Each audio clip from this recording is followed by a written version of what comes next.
Bonjour et bienvenue à l'atelier pour ce deuxième épisode de la Chinatown. On va essayer de se faire en un seul épisode touche, incrustation, manche, bec d'oiseau, frette, planéité, ponçage, la totale. On devrait avoir un manche à la sortie, donc accrochez-vous à vos fauteuils, ça va un petit peu dépoter.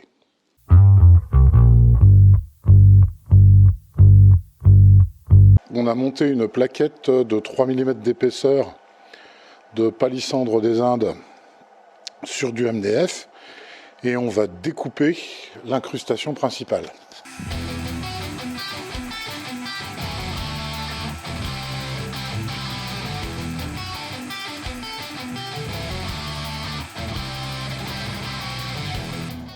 Ensuite, on monte la touche en eucalyptus ondé. Mèche de 6 droite, on va faire deux choses. Dégager une grande partie de l'emplacement pour l'incrustation en touche 12 et le détourage. C'est parti.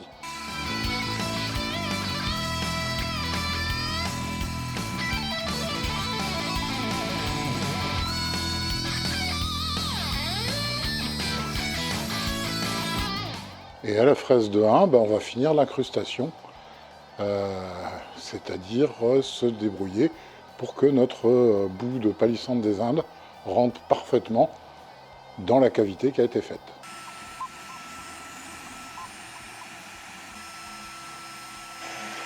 Et on refait une deuxième passe de 2 centièmes de millimètre pour tenir compte des différents bois, c'est-à-dire d'un côté l'eucalyptus qui est un petit peu moins dense et le palissandre des Indes qui lui est très dense. Des fois, je vois des gens qui disent que ça va plus vite de faire un corps ou un manche à la main que de les faire à la CNC. C'est un raisonnement quand même à courte vue, vu que là, la CNC, elle tourne à côté, et que là, je vais pouvoir descendre la planche qui va me servir à faire mon manche à 32.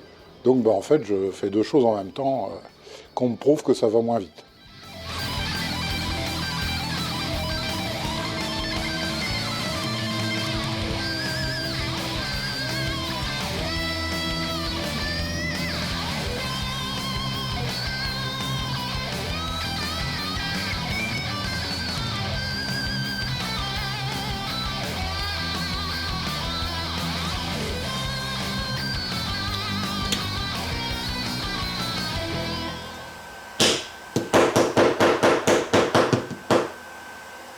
Avec une fraise de 2, on va creuser le maximum de la cavité de l'idéogramme, qui sera, lui, à la résine. Je ne sais pas encore si ce sera du doré ou du rouge, j'y pense.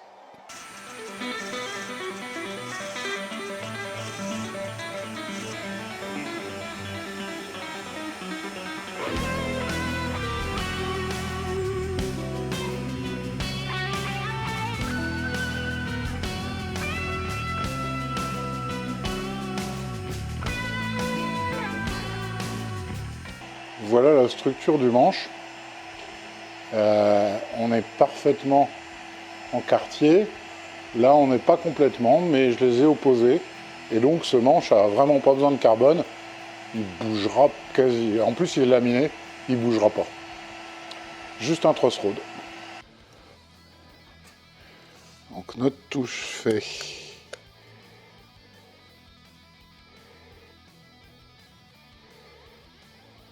pile 50. Donc avec 3 de chaque côté, ça nous fera le 56. On prépare la résine et on va en mettre là et là. Mais avant, comme d'habitude, ici, je vais sceller un peu le bois avec du fondur. Alors, je ne m'occupe pas de nettoyer ou de mettre à niveau ou quoi que ce soit, puisque de toute façon, une fois que la touche sera incrustée, il y aura le ras de visage qui fera le boulot.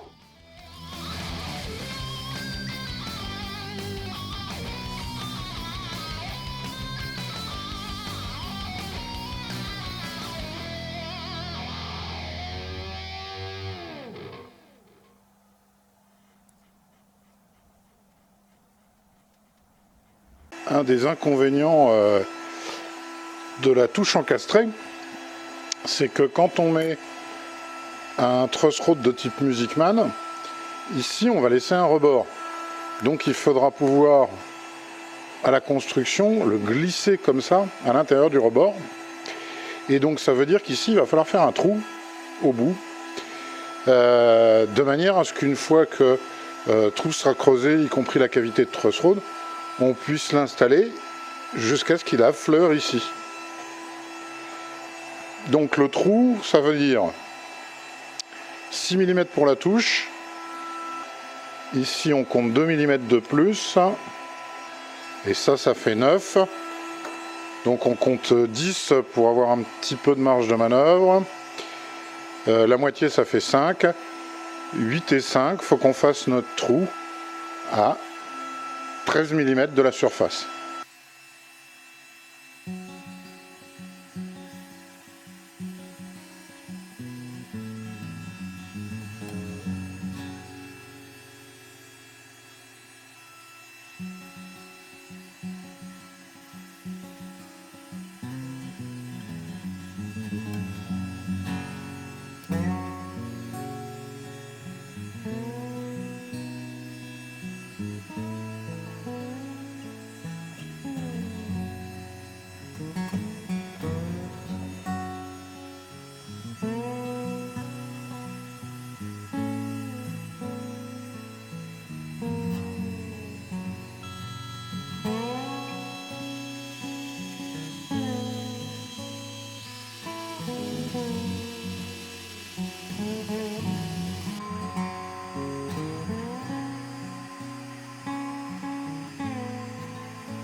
Bon, désolé, le manche en un seul épisode, c'était vraiment ambitieux.